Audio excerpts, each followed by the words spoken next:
नमस्कार, मी संपदा सावंत. बित्तम बातमीमध्ये आपले मनपूर्वक स्वागत आहे.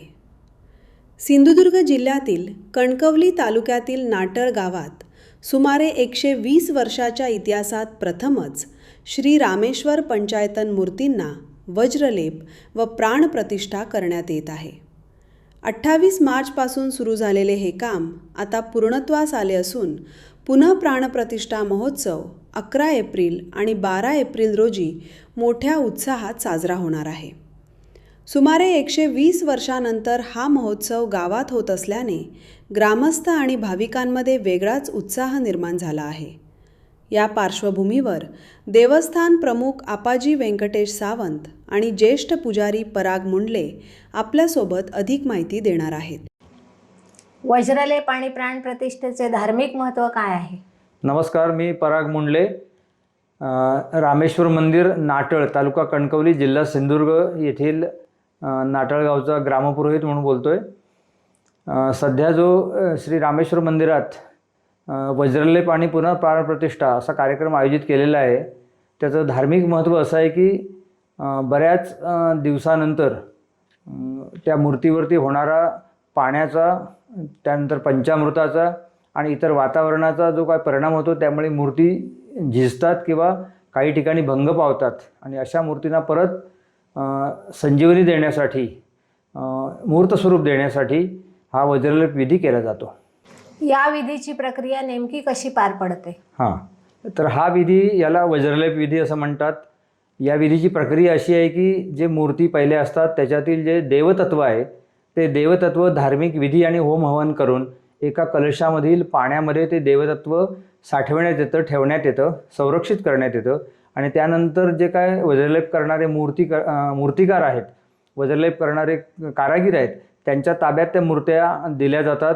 आणखीन त्यानंतर ते आपलं काम सुरू करतात आणि वज्रलेपाचं काम पूर्ण झालं की या कलशामध्ये ठेवलेलं जे देवतत्व आहे ते पुन्हा त्या मूर्त्यामध्ये प्राणप्रतिष्ठा विधी करून आणि काही होम हवन आणि काही वैदिक मंत्र जे आहेत त्या मंत्रांचा उच्चार करून ते पुन्हा देवतत्व त्या मूर्त्यामध्ये स्थापित केलं जातं.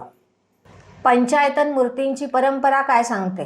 पंचायतन मूर्तींची परंपरा असं सांगते की जी प्रत्येक ग्रामदैवत जे विशेषतः कोकणातलं, त्या प्रत्येक गावामध्ये शिव आणि शक्ती म्हणजे शंकर आणि पार्वती किंवा अर्धनारी नटेश्वर अशा देवतेंची स्थापना पूर्वजांनी केलेली आहे. आणि शिवपंचायतन म्हटल्यानंतर शंकराच्या इतर ज्या देवता आहेत, नंदीसहित, भैरवसहित, त्यानंतर इतर त्यांचे जे काही सहकारी देवता आहेत, या सर्व सहाय्यकारी देवतेंची स्थापना त्या मंदिरात झालेली आहे.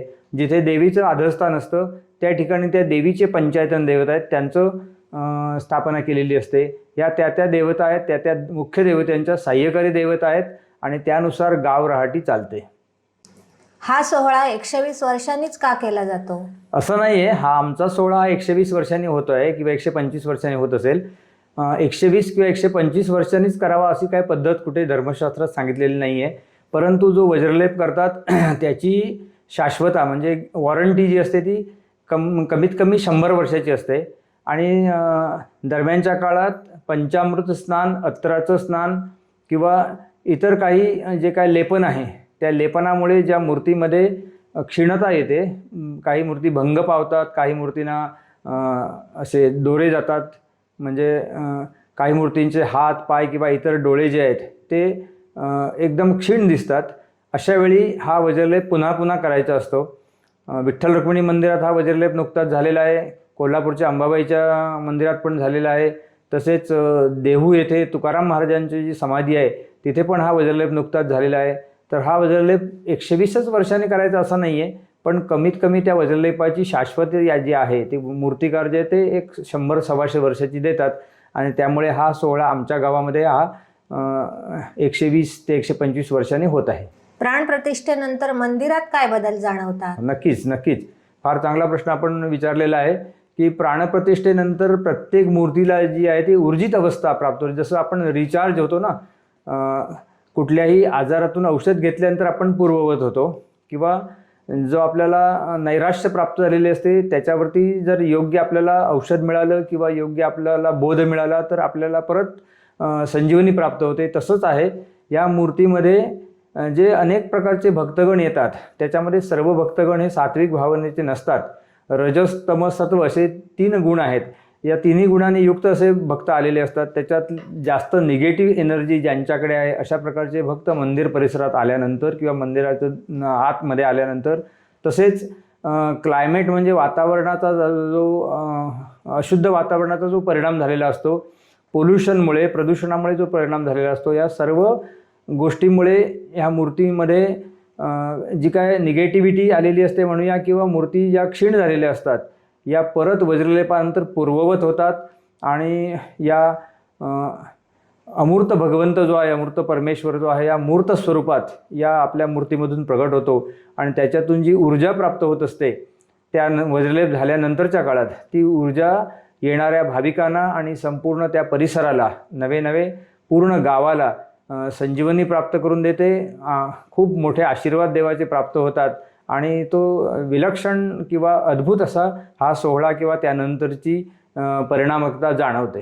रामेश्वर मंदिरचे देवस्थान प्रमुख श्रीमान श्री अप्पाजी व्यंकटेश सावंत, आणि यांना मी प्रश्न करतो आहे की ह्या जो आता नाटळच्या रामेश्वर मंदिरमध्ये वज्रलेप चालू आहे, तर या 120 वर्षानंतर या होणारा हा सोहळा, या सोहळा करण्याचा पाठीमागचा उद्देश काय आहे अप्पाजी? उद्देश असा आहे की ही जी पाषाण मूर्ती आमच्या मंदिरामध्ये होत्या त्या खूप वर्षापूर्वीपासून त्या चालू असल्यामुळे त्याच्यामध्ये बरीचशी झीज झालेली आहे आणि त्याच्यावरती वेगवेगळ्या प्रक्रिया झालेल्या आहेत. दुधाचे अभिषेक होतो, दह्यांचा अभिषेक होतो आणि याच्यामुळे कित्येक वर्षानंतर असं जाणीव झालं आम्हाला की यांना दुरुस्त करणं गरजेचं आहे आणि म्हणून आम्ही हा वज्रलेप विधी करण्याचं ठरवलं. अप्पाजी, मला सांगा, या महोत्सवाची तयारी किती दिवसापासून सुरू आहे? साधारणपणे 2 ते 2.5 महिने या उत्सवाची सुरुवात आम्ही तयारी करतो आहे. भाविकांसाठी या सोहळ्यासाठी देवस्थानतर्फे कोणती विशेष व्यवस्था केलेली आहे? भाविक मोठ्या प्रमाणात येण्याची शक्यता गृहीत धरून यासाठी पार्किंगची व्यवस्था आम्ही उत्तम प्रकारे केलेली आहे, गाड्यांसाठी पार्किंगसाठी. त्याचप्रमाणे बैठकीला बसण्याकरता आम्ही चांगल्या प्रकारे बऱ्याच मोठ्या प्रमाणात खुर्च्यांची व्यवस्था केलेली आहे.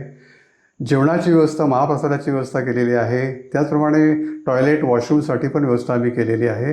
अशा तऱ्हेने चारी बाजूने जे काय गरजेचे मिनरल वॉटरची व्यवस्था केलेली आहे. तर अशा प्रकारे सर्वत्रची व्यवस्था भाविकांच्या सेवेसाठी आम्ही तयार ठेवलेली आहे. गावकऱ्यांचा आणि भक्तांचा या सोहळ्यामध्ये सहभाग कशा प्रकारचा राहिलेला आहे आत्तापर्यंत? खरं सांगायचं तर गावकऱ्यांचा आणि भक्तांचा सहभाग खूप मोठ्या प्रमाणात आहे. गेले जवळजवळ 1.5 महिना 2 महिने जवळजवळ हे सर्व लोक आपल्या जी काही नेमून दिलेली कामं आहेत तिथे अगदी आपुलकीच्या भावनेने आणि भक्तिभावाने करत आहेत. कुठल्याही प्रकारचा अडथळा नाही, काही नाही, आणि भक्तिभावाने ती कामं सगळं करत आहेत.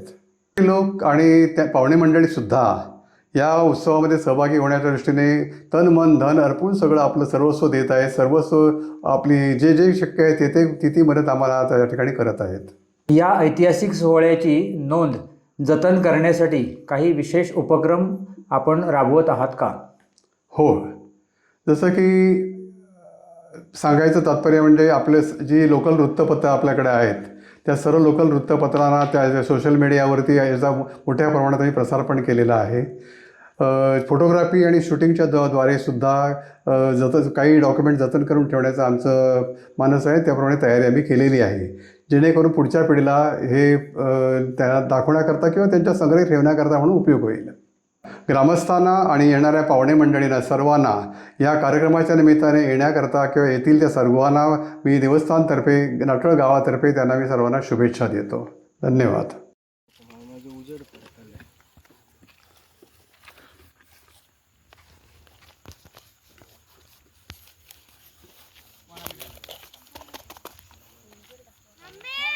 भयंकर माणूस ना